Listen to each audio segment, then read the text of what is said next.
අපි අද කතා කරන්න යන්නේ කොහොමද මේ ඉමේජ් එකයි මම හදාගත්තේ කියන එක. ඒ කියන්නේ සම්පූර්ණ හදාගත්තේ නෙවෙයි. මම මේ කීප දෙනෙක්ම අයින් කරගත්තා. මම මුලින් මේ ඉමේජ් එක කතා කරන්නම්. මේක තමයි ස්ටොක් ඉමේජ් එක මේකේ. මම මේ දෙන අයින් කරගත්තා. මම මේකට පාවිච්චි කරන content aware fill කියන effect එක. right click කරලා fill content aware. ලොකු දෙයක් නැහැ. ඊට පස්සේ අද මේකට යනවා මේ ඉමේජ් එකට. මේ ඉමේජ් සංකීර්ණ වැඩි. මේක තමයි ස්ටොක් ඉමේජ් එක. මේ ඉමේජ් එකේ ටිකක් පිටසක් ඉන්න පිටිපස්සෙන්. අපි බලමු අද කොහොමද ඒක අයින් කරගන්නේ කියලා. මම මුලින්ම කරන්නේ අලුත් ලේ එකක් ගන්නවා.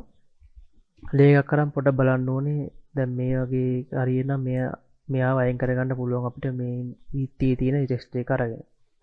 මේ කණුවත් අපිට එක්ස්ටෙන්ඩ් කරගන්න පුළුවන් මේ කවින් ටෙක්ස්ට් එක අරගෙන. ඒ වගේම තමයි අපි බලමු ඉස්සර කරන් ඇති කොහොමද කරන්න පුළුවන් කියලා. ඔක්කොම කලින් මට අවශ්‍ය වෙනවා මෙලින් මේ දෙන්න වෙන් කරගන්න. නැත්නම් මේ දෙන්න උඩිනුත් ක්ලෝන් ස්ටැම්ප් එක යන්න බලනවා. Stamp tool. Clone stamp tool එක තමයි මම මෙතන පාවිච්චි කරන්නේ. ක්ලෝන් ස්ටැම්ප් එක මෙයාලා උඩිනුත් යන්න බලනවා. ඒ හින්දා මම කරන්නේ මේ දෙන කට් අවුට් කරලා ගන්න. ගෲප් එකේ මම කලින් ගත්ත එකක් තියෙනවා. මම ඒකම පාවිච්චි කරනවා ඒකට. මොකද මට වෙලාව ඉතුරු කරගන්න ඕන හින්දා. මම මේ control J ඔබලා ඩුප්ලිකේට් එකක් ගන්නවා මෙතෙන්ට. කට් අවුට් කරලා ගන්න pen tool එක හරි select subject දුන්නොත් නම් අර වටේ ඉන්න select වෙයි.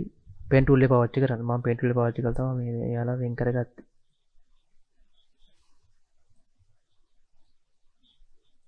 මම දෙන්න වෙන් කරගත්තා. ඊට පස්සේ ඒ දෙන්න top එකේ සිටින්, ඒ කියන්නේ layer එක යා දෙන උඩින් stock image එක යටින් මැද්දෙන් මම ගන්න අලුත් layer එකක්. ඕනනම් rename කරගන්න clone stamp tool layer කියලා. ඔයාලට කැමති නමක් දාගන්න. ඊට පස්සේ මම clone stamp එක අරන් මම මුලින් මේ කණුව මේ හරිය මේ කැලේ එක්ස්ට්‍රින් කරගන්න. clone stamp tool එක පාවිච්චි කරන්න නැති කලින් වීඩියෝ එකේ මම කියලා දුන්නා. ඕල්ට් එක ඔබාගෙන sample එකක් අරගෙන ඉවර වෙලා අපි ඊට පස්සේ මුලින්ම අනිවාර්යයෙන්ම මෙතන බලන්න current and below කියන එක දෙන්න. all layers එකේ දුන්නොත් වෙන්නේ උඩ තියෙනවා select වෙනවා. මම ඕනනම් ඉක්මන කරලා පෙන්නන්නම් ඒක. all layers මම දෙනවා.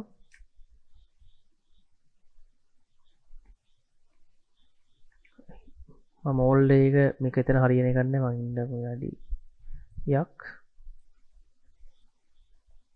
මෙතන තියෙන shape එක. ඒක තියෙන්නේ ඔක්කොටම උඩින් මං හිතන්නේ.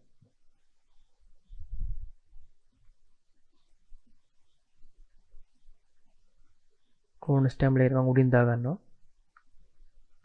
clone stamp tool එකට තමයි ආවේ කරන් ගන්න එපා. මම ඊට පස්සේ මෙතනින් තියා ගන්නවා මගේ අලුත් layer එක. ඊට පස්සේ මම clone stamp tool එක අරන් ඉවරලා මේ හරියේ මම sample එක අරන් මේ මැදින් පහළට එනවා. ඔයාලට පේනවා ඇති මේ උඩ තියෙන මේ shape එකත් ඇඳෙනවා. අපිට ඒක ඇදෙන්න අවශ්‍ය නැහැ. ඒක තමයි all layer එකේ අවුල. all layers එකේ අවුල තියෙන්නේ උඩ තියෙන layers උත් තියා sample කරගන්න. දැන් වෙනස බලමු current and below කියන layer එක ගත්තට පස්සේ. මෙතනින් select කරගෙන ඉවරලා පහළට එද්දි ඔයාලට පේනවා ඇති shape layer එක ගන්න නැහැ. ඒක තමයි current and below එකේ දාගන්න. නැත්නම් උඩ මොකක් හරි වැරදිලා මොකක් හරි layer එකක් තිබ්බොත් ඒකිනුත් sample එකක් ගන්නවා clone stamp tool එකේ. මම මෙතනින් අරන් පහළට extend කරගන්නවා.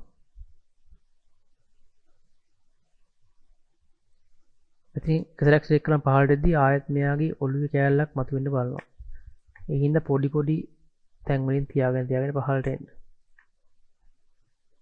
ඊකට අපි කණුව ගමු. මොකද අපි දන්නේ නැහැ මොනවද මේ අතර මෙතන තිබ්බේ කියලා.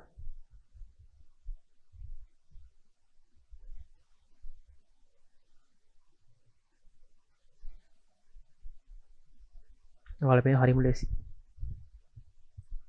මේ හරියත් ගැටලුවක් නැහැ.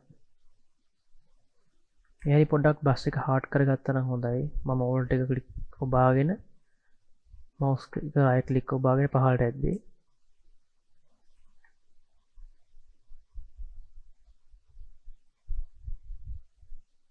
ඔයාලා පේනවාදී අතන ක්ලික් කරන් ආපින්ද ආයෙත් මේ කෙනාගේ මූණත් ඩුප්ලිකේට් වුණා.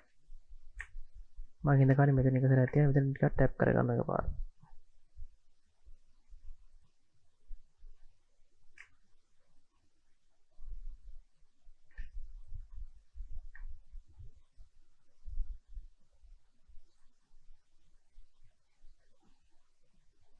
ඔයාලට පේනවා ඇති. මෙතන මම ෂාප් බෝඩ් එක ගත්තට පස්සේ ආයේ බස් එක ස්ටොප් කරගෙන ඉවර වෙලා ඇඳන් යන්න තමයි තියෙන්නේ.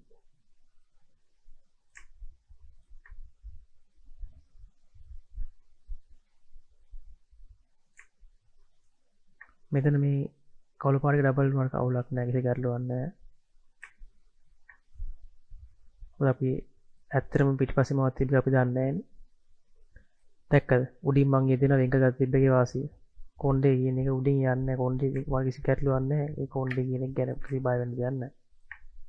ඒකට තමයි කියන්නේ අලුත් ඒ දෙන්න වෙන්කල් තියගන්න කියලා. ඒ දෙන්නට කිසි ගැටලුවක් වෙන්නේ නැහැ. පොන් ස්ටෑම්ප් එක කොච්චර පාවිච්චි කරත්.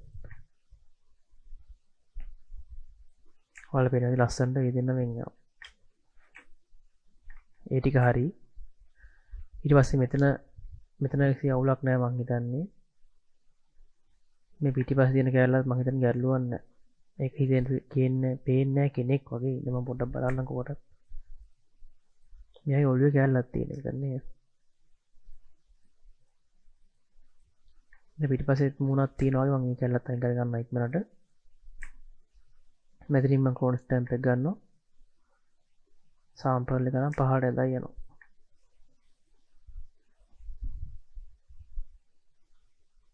ඔය කොච්චර ලෙසද කියලා. ලොකු අමාරු දෙයක් නෙමෙයි.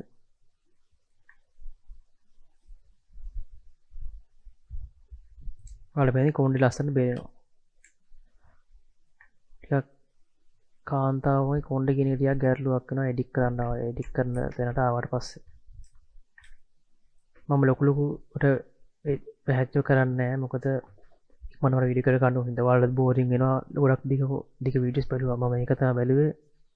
views අඩුයි. මොකද හැම වීඩියෝ එකක්ම වගේ පැය භාගයකට තමයි මොකද මම ගොඩක් එක්ස්ප්ලেইন කරන හින්දා. ඒ නිසා මම මේ වීඩියෝ එකෙන් එහාට කලින් වීඩියෝ එක ගැන මතක් කරන්නේ නැහැ. සමහරවිට ඒක කරන්නේ නැහැ. කෙලින්ම පොයින්ට් එක කියනවා. විනාඩි 10න් 15 විතර වීඩියෝ ඉවරයි. හරි. අපි බලමු. මෙතන පහළ පාර තියෙන්නේ. මේ තියෙන්නේ මේක ඇතුලේ කෑල්ලක්. මේ විතර කකුලක් තියෙනවා පේනවා ඇති ඔයාලට. මම මෙතන සාම්පල් එකක් කරා. මේ සාම්පල් එක මෙතන පාරේ පාට මේ පාට එක වගේ නේද? මෙතන සාම්පල් එකක් කරා.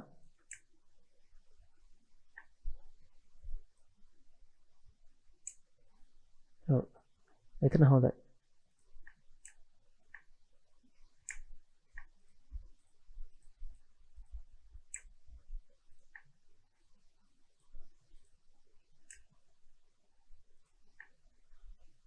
වැඩි හිතන්න එපා. ගැල්ලු ඒක අවසානට හදාගන්න ඔයාලට අවශ්‍ය විදියට. මං කිව්වා P step දෙකේ ට්‍රික් එක පළවෙනි එක සම්පූර්ණ කැලල අයින් කරගන්නවා. ඊට පස්සේ පොඩි ඩීටේල්ස් අපිට උනේ හරි හදාගන්නවා දෙවෙනි ස්ටෙප් එකේදී.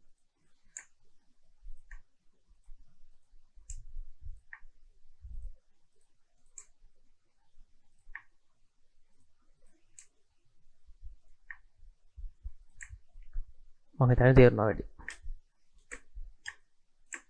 මේ කණු මම පහළට පොඩි සාම්පල් එකක් තියාගන්න නැත්නම් යාක ඉවර වෙලා ටිකක් තදර වදින්න ඕනේ. හරි. ඊට පස්සේ මේ වගේ බෝඩ් එකක් අරන් ෆ්ලෑෂ් එක හાર્ඩ් කරගෙන ඉවර වෙලා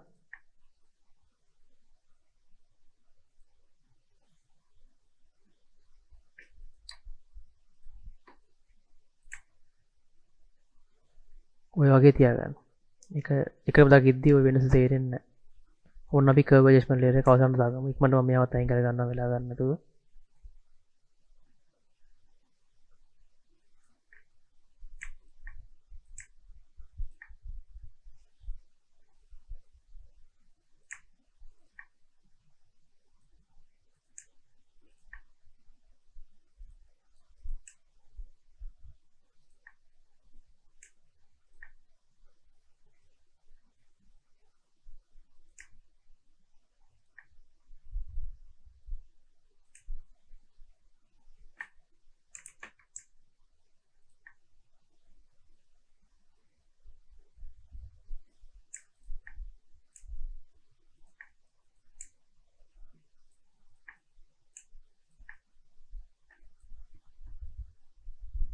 වැඩි හිතන්න එපා ඒකම පාටාවට මම අවසානට කර්ව් ඇඩ්ජස්ට්මන්ට් ලේයර් එකක් දාලා පහළ කළු කරගන්න පුළුවන්.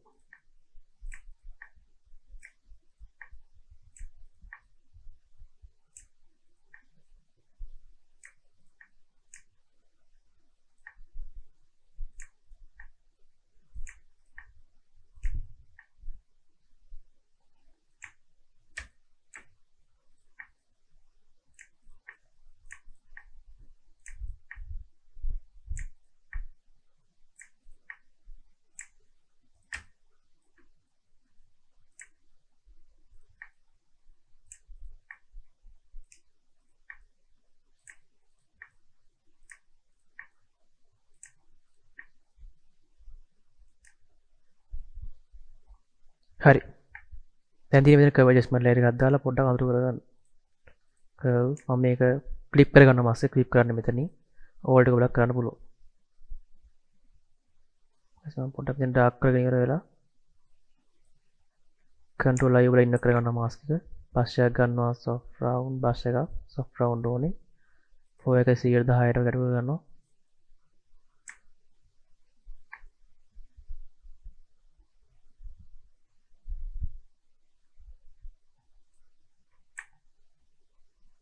මම හිතන්නේ ඔයාලට තේරෙනවා වැඩි. ලොකු ලොකුවට එඩිට් කරන්න ගියේ නැහැ මොකද වෙලාව යන හින්දා. මම හිතන්නේ පැහැදිලිව ඔයාලට තේරුණා. ඕන මෙතෙන්ටත් මම පොඩ්ඩක් දාගන්නම්. පහළ පාර ගාවට පොඩ්ඩක්.